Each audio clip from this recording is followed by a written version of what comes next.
J'ai un petit côté groupie. Il y a des fois où on a des invités plus spéciaux et celui-là est très spécial parce que moi j'aime beaucoup l'histoire de paranormal et à toutes les fois que j'entends parler de paranormal, c'est la voix de ce gars-là que j'entends.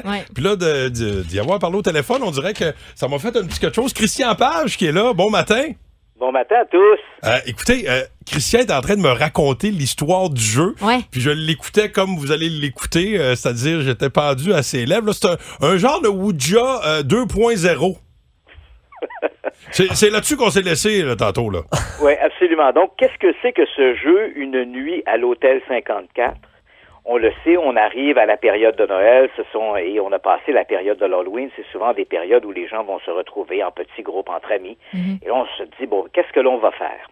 Alors, le jeu a été développé dans le but de divertir un petit groupe de gens. Là, on parle 6-8 participants. Et on invite les gens à suivre des chasseurs de fantômes. On le sait, les séries de télé-réalité où on accompagne des chasseurs de fantômes sont éminemment populaires. On s'est dit, on va exploiter cette avenue-là. Donc, les gens à la maison regardent avec un DVD un groupe de chasseurs de fantômes qui débarquent dans un lieu qui existe tout à fait, qui s'appelle l'Hôtel 54, qui a la réputation d'être hanté. Il se trouve à Saint-Jean-sur-Richelieu. Il faut savoir qu'à la fin du 19e siècle, une partie de la vieille ville a été incendiée et des bâtiments où se trouvaient des dortoirs ont été rasés et on raconte qu'il y a eu plusieurs victimes. L'Hôtel 54 étant un hôtel où on fait du spectacle et du divertissement, a été construit à l'endroit de ces anciens dortoirs. Et en dessous de lui, il y a encore les anciens sous-bassements et c'est un peu labyrinthique et les gens les utilisent, ces sous-bassements, pour entreposer de la marchandise. Mais certains employés refusent d'y descendre parce que, disent-ils, il y a des manifestations surnaturelles. C'est donc dans ce contexte-là, on a invité un groupe de chasseurs de fantômes qui descendent dans ces lieux. On les voit arriver au début. Ils déballent leur quincaillerie, les appareils Ghost Box et les appareils de détection magnétique. Donc, on les voit s'installer là. Et là, au fur et à mesure où ils progressent là-dedans, les joueurs à la maison qui les suivent, celui qui tient la télécommande, on a bien compris qu'il est le joueur du moment, le chasseur de fantômes du moment. Et au sortir de chacune des pièces, parce que comme je vous l'ai mentionné, c'est très labyrinthique, au moment de sortir de chacune des pièces, il doit relever un défi. Et ces défis vont aller crescendo au fur et à mesure que le jeu va se développer. Quel genre de défi est-ce que c'est?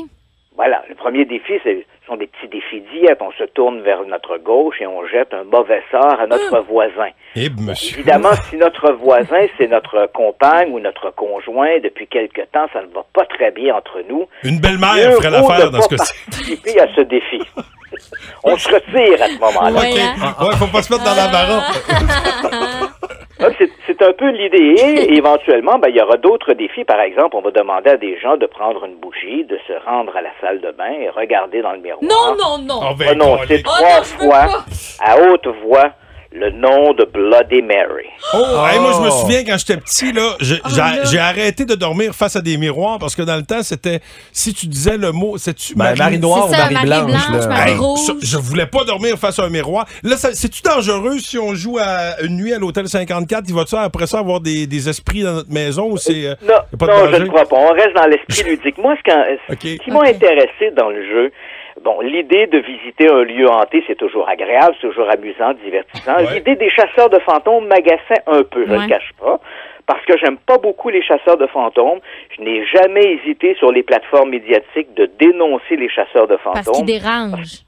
Parce que, en fait, ce qui me dérange, c'est souvent, ils récupèrent le discours scientifique en disant, nous faisons de la science, alors qu'ils ne font pas de la science. Ils se divertissent, ils s'amusent, mais ils donnent l'impression qu'ils sont scientifiques parce qu'ils utilisent des appareils. Mais on aurait beau donner une calculatrice à un chimpanzé, on n'en fera pas un mathématicien pour autant. Non, donc, c'est un peu cette problématique-là. Je trouve qu'ici, là, on flirte avec une fausse représentation. Non, les chasseurs de fantômes sont des gens, des amateurs qui se livrent à des recherches qui ne servent bien souvent qu'à valider leurs croyances. Ce n'est pas de la science. Donc ça, j'avais déjà ma réserve. Mais l'idée de réunir dans un salon des gens qui vont participer à des expériences dans le but de produire des effets paranormaux, ça, c'est intéressant. Oh, j'ai des frissons. On a 1 siècle et demi de recherche en parapsychologie qui montre que si on place des gens dans un lieu avec l'attente que quelque chose se produise, il y a des chances que le quelque chose en question se produise. Est-ce que c'est nous qui provoquons ces manifestations?